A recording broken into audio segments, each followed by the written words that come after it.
Assalomu alaykum hammaga. Bizda yangi devor mebel. Toshkentga kelganmiz. Devor mebel tayyorlagani 480 ga balali 260 lik joy. Devor mebel tayyorlaymiz. Arzon variantida.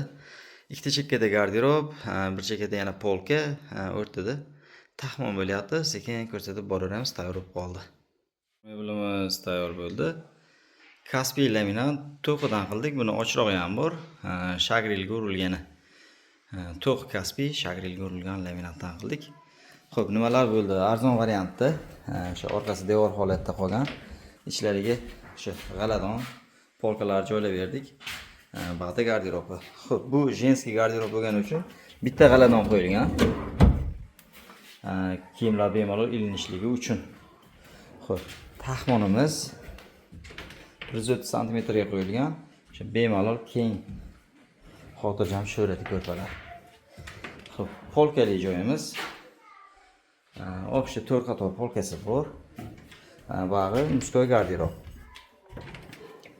Bunda ham yonida ikkita polka, pastida ikkita g'aladon bor. Kiyim ilish uchun baland joy kerak bo'lmaganligi uchun bunga qo'yganmiz. Toshkentda tayyorladik bu ishimizni. Xo'p, razmerimiz 280 ga 260 lik joy. 6 million 400 ming so'mga tayyor bo'ldi mana shu holatda.